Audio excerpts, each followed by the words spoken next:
tadašnji drug je studirao DIF i pokazao mi školu za animaciju koja se nalazi tamo.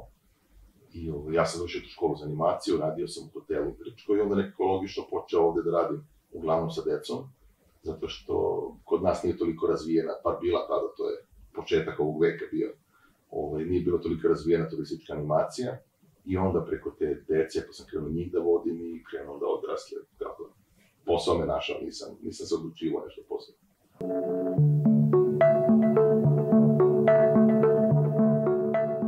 Sjećam se prvog mog putovanja da smo išli u Zobnaticu, vlasnik agencije vodi jedan autobus, ja vodim drugi autobus.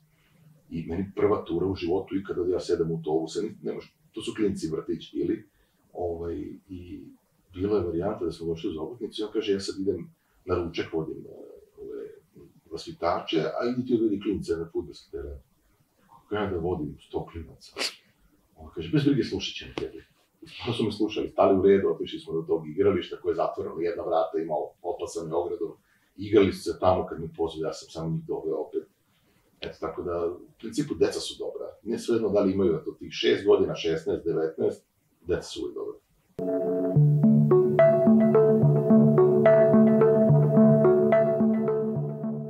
Nije da ustajem ujutru i idem 8 na posao, pa se vraćam u 4 popodne i tako. Ali s druge strane, kad odeš na turu, tura traje možda jednodnevna, možda 3 dana, možda 12 dana i onda si nekako stalno si, kako da kažem, dostupan, za ne daj Bože. U isto vreme treba da organizuješ grupu, da znaš put, pa dinamična, eto da, u jedne reči.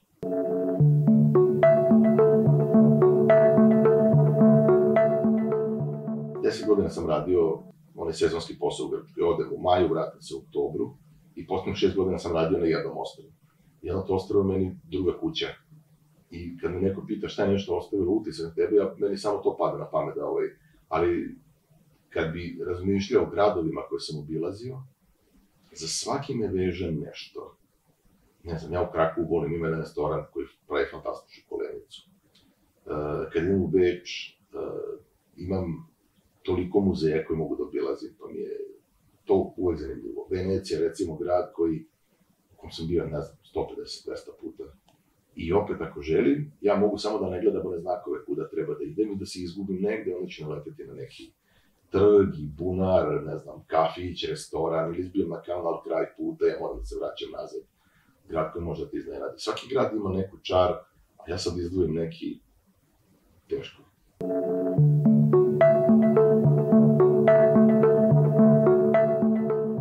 Pa, ljudi naši najčešće putuju na ova malo poznatija mesta. Ono što znam da svakog vikenda ode bar 1-2 autobusa naših za Budimpeštu, za Prag, Beč, ne znam, na severnu Italiju, Veneciju i tako.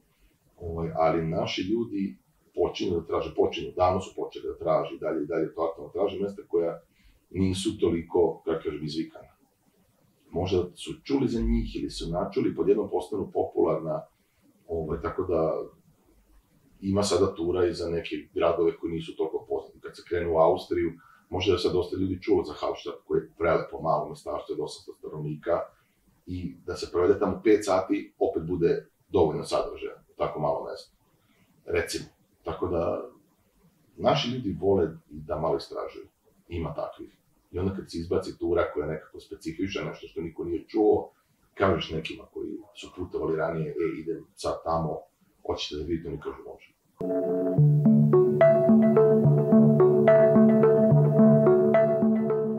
Pa pazite, ima tura koja ide za Italiju, ne ide se na more uopšte, ide se na jezero jedno, i prvog dana se ide u jedan zoološki vrt.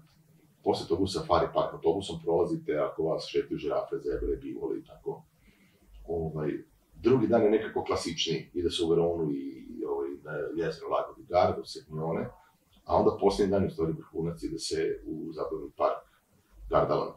I to je tura kad god je vodim, a ako ima 50 ljudi u autobusu, tako su bar 20-25 klinci. I da se provedu i stvarno tura nije more, nema kupanja, čak i to u Lago di Garda nije za kupanje, ali lepo za obilazak, deci bude zanimljivo jer takva je tura. Eto, to bi moglo da se obiđe. I takođe, ja stalno pokušam da ne govorim nekoga da ponovo radi. Ja sam nekada vodio ture za kupanje u mađarskim banjama leti. Jer, kako to da kažem, svaki mađarski grad i svako selo koje drži do sebe ima neki kapljiran izvor tople vode i kupalište. Nama je banja vezana za lečenje, a na mađarskom se kaže kupalište i ide da se uživa. I nekad sam vodio takve ture da smo išli 2 ili 3 dana na 2 ili 3 mesta različita za kupanje. I uživali u tim njihovim i otvorenim i zatvorenim zemljama. To je recimo da se uradi leti, a da nije more.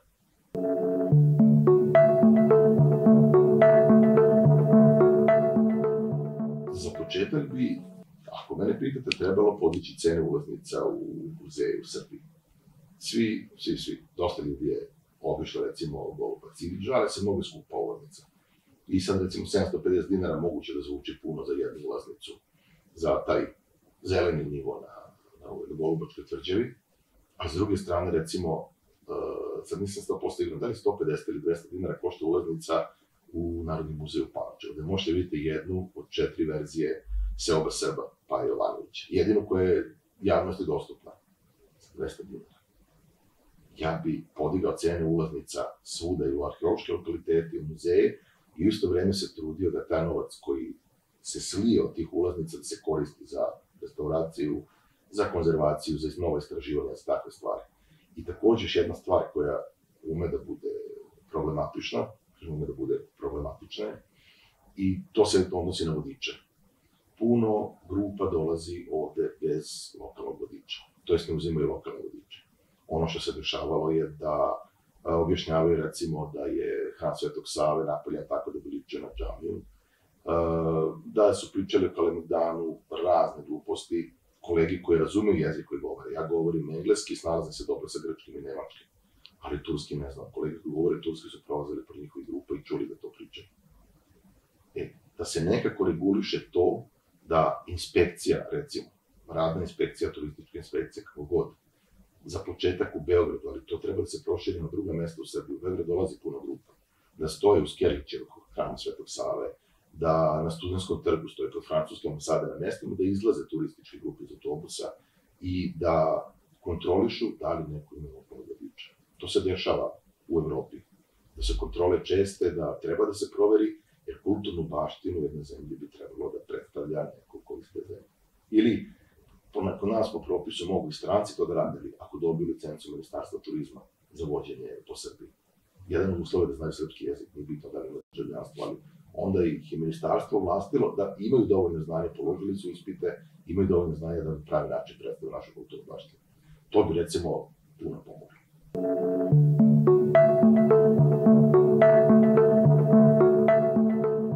Volim da kažem turistima našim da ona 2020. godina, koliko god je zla donela, jednu stvar je dobro donela, a to je da smo upoznali Srbiju. Nije moglo da se putuje puno van. Mislim da je, kako je, Grčka i Crna Gora su otvorili se tek u septembru. Svi su putovali po Srbiji, i u Bosni mogu da se ide. I onda su ljudi upoznali malo više svoje zemlje. Opet kad pričam ljudima, koji svaki čovjek ima neke delove svoje zemlje koje više voli, neke koje samo voli, neću kažem, nema jedan deo koji ne voli. Pa, ajde, meni su dva omiljena dela Srbije, Bačka i Istočna Srbija. Pa evo samo da pretrčim šta može da se vidi na te dve regije, ali to je trčanje u 3 minuta. Recimo, mađarsku secesiju ne treba da se ide u Mađarsku, da se vidi dovoljno da se ode u Sent ili još bolje u Suboticu, da se vidi žolna keramika na Gradskoj kući, Rašove palati, ili ne znam, vodotornje na Paliću, da se u Somboru u Gradskoj kući nalazi najveća slika u Srbiji. 7x4 velika predstava bitke kod Sente. Moralo da se obija prozor iznad, zid iznad prozora da bi ona mogla da se ubaci kada je stigla kraj 19. veka iz Budimpešte u Sombor. Tu blizu se nalazi početak velikog Bačkog kanala. To je preteča kanala Dunav-Tisa-Dunav. Austrijanci su gradili i napravili prevodnicu. Jer Dunav je nekad više, nekad niže, a kanal bi trebalo stalno isti da bude. Prvi put u istoriji je tu korišćeno podvodno betoniranje. I taj sistem posle korišćen na pravilnim prevodnicama na Suetskom kanalu. Mnogo poznatijim. Eto, to bi moglo da se vidi tu na severu. A u istočnoj Srbiji toliko legendi. Đerdapska klisura 100 km je dužina od Golubca do hidroelektrane. To traje put autobusa, recimo sat i po, sad ne bi mogli pričati o Lepenskom viru jedno od najstarijih naselja u Evropi. I ono što je fascinantno za Lepenski vir, kultura Lepenskog vira je trala oko 2 milenijuma. Što dođe od Isusovog rođenja do danas, to je 2 milenijuma. Nije nađeno nijedno oružje koje nije vezano za lov. Svako oružje vezano za štavljenje kože, noževi, lukovi strele za lov ili za lov ribe, nije bilo rata na milenijuma. To je nama nepojavljivo. Pa ne znam, Ada Kale koja je potopljena, koja je sama priča za sebe, gradnja hidroelektrane.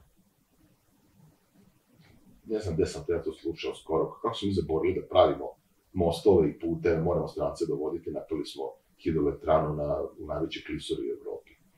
Ne znam, u Negotinskoj krajini, koji je najsunčaniji deo Srbije, vinogradi, Rajački, Rogljevački, Piblice, ne znam, u Zaječaru, Felix Romulijana.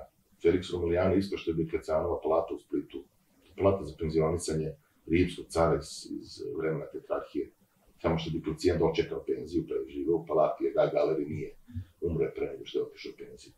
Tako da, evo ja sam sad, koliko je ovo trajalo, 3-4 minuta, pretrčao, mogu još mnogo da pričam i o drugoj regiji, a da ne idem dalje u našim manastirima koji su svuda po Srbiji, koji su čuvali, kako kažem, pismenost i tradiciju za vreme boravka Turaka. Tvrđave koje su proživele ovako ili onako, da su u dobrom ili lošem stanju. Ne znam, puno toga ima se prirodnih lepota, Đavolja Varoš, ne znam, Meandri Uvca, kanjon Drine, tamo kod Bajine Bašte, pa nacionalni parkovi, Tara, Kopaonik, Šar planina, Đerdap koji sam već pomenuo, Fruška gora. Ovo mogli bi ovako da pričamo satima sad.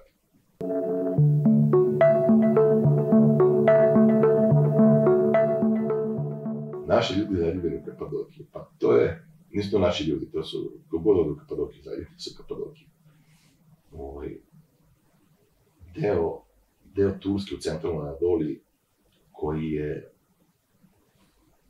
oblikovan prvo radom vulkana, pa onda erozijom, znači vetar i voda, i onda se odjednom pojavlja Homo sapiens i uređuje tu prirodu, to što je priroda napravila, uređuje prema sebi, a ne uništava.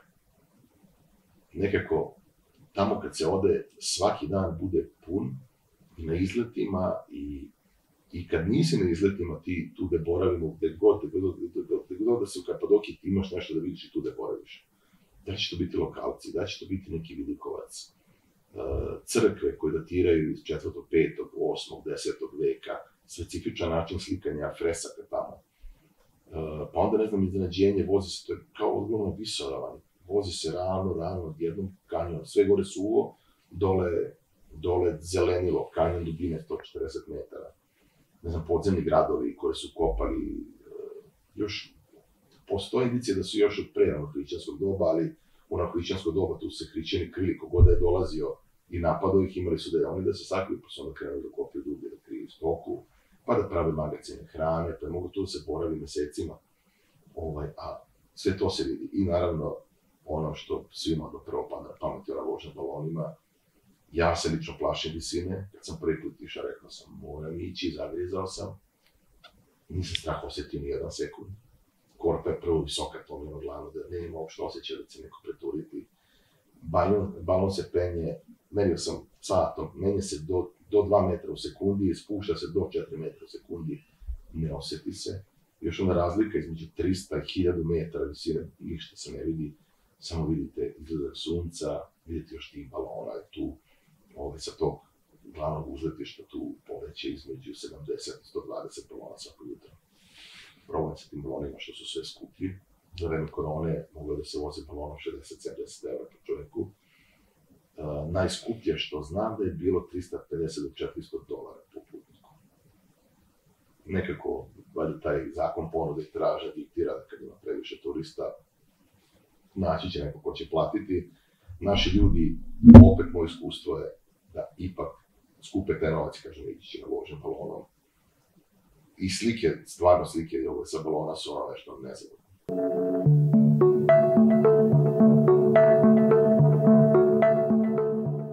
Pa to je sad nešto što ja ne mogu tačno da odgovorim. Vole naši ljudi da putuju generalno. Prokletstvo kapitalizma je da Ili imaš vremena, onda nemaš baš puno para, pa nemaš trošiti, ili obrnuto je sad, imam ja para, ali kad ću dobiti slobodno s posla, da putujem, vole naši ljudi bi kad bi mogli, uzimali odmor svakog meseca po 10 dana i vjerovatno išli na put svih 10 dana.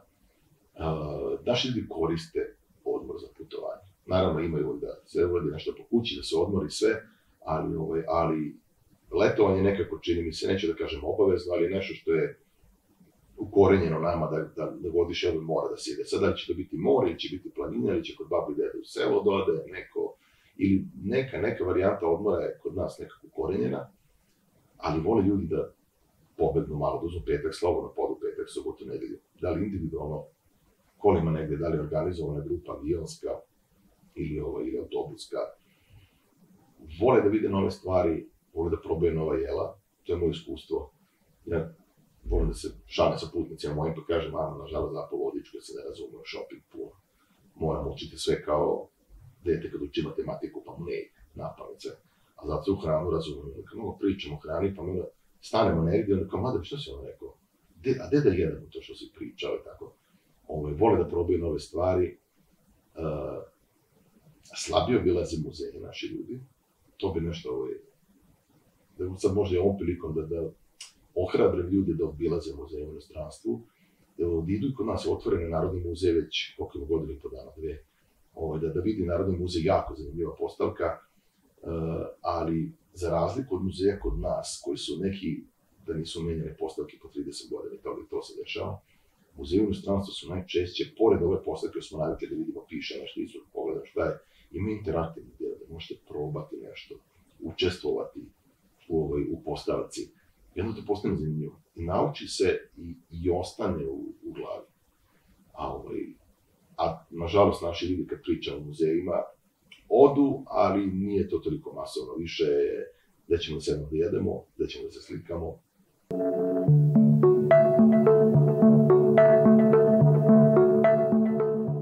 Ja već sam rekao da jako volim da istražujem o hrani. I ovo mi kolega jedan skrenuo pažnju da kad neko priča o tradicionalnoj hrani u Srbiji, prvo što pada na pamet je neki roštilj. A nije baš tako. I sad ako mogu da iskoristim priliku da pročitam odlomak iz jedne knjige, knjiga se zove Ukusi Đerdapa, pisao je Dejan Zagorac i samo jedan deo o hrani u Srbiji. I kaže ovako, na sve strane niču etno restorani, koji međutim i u Beogradu, i u Čačku, i u Negotinu nude iste, tobože nacionalne specialitete, a nameću velike porcije pečenog mesa, koje niko ne može da pojede u jednom pokušaju. To zvuči poznato, da? Sinonim za našu kuhinju postoje veliki komadi pečenog mesa uz eventualno seckani crni luk kao dodatak. Sasvim nasuprot ovoj pomami za meso, istorijski izvori nas uče da ishrana naših predaka bila bazirana na žitaricama, voću, povrću i medu, spremani sa puno pažnje i ljubavi, a stoka je bila blago koje se čuvalo zbog rada u polju, mleka i mlečnih proizvoda. To samo mala digresija. Blago i stoka su sinonimi u staroslovenskom. Nikad se nije krava klala zbog šnicle. Jedino meso koje se realno jelo je bila divljač. Domaća stoka se nije jela. I sad nastavak. Mi nikad nismo bili, kao što se sada nameću stereotipi, ljudi skloni prejedanju i prevelikom konzumiranju mesa, ne samo zbog oskudice, već i zbog drevnih navika u ishrani i religioznih postova prilagođenih ovdašnje podneblju. Postoji mnogo razloga da nas promovišemo upravo takav način ishrane koji je sasvim u skladu sa savremenim nutricionističkim trendovima i zaštitom životne sredine i da tako na najbolji način predstavljamo kulturu i tradiciju svoje zemlje. Pored sad ovog posla da ja vodim naše ljude po Srbiji ili u inostranstvu i strance vodim po Srbiji i jedan od izleta da strance vodimo škola kuvanja. Sad je moderno da se učestvuju u nečemu, ne idem da gledam nešto, idem da radim nešto. I odvedem ih i onda se sprema gibanica, ona se sprema od nule, prebranac spremaju, s tim da je pasulj već obaren, oni treba da naprave zaprušku, da to zapeku i tako. Spremamo kolenicu u nekom sosu od rena i kolenica je već obarena, oni treba da je čupka ili da tako prave začin i to. Šopska salata i ono glavno u stvari da se sprema kažu omiljeni dezert Svetog Save.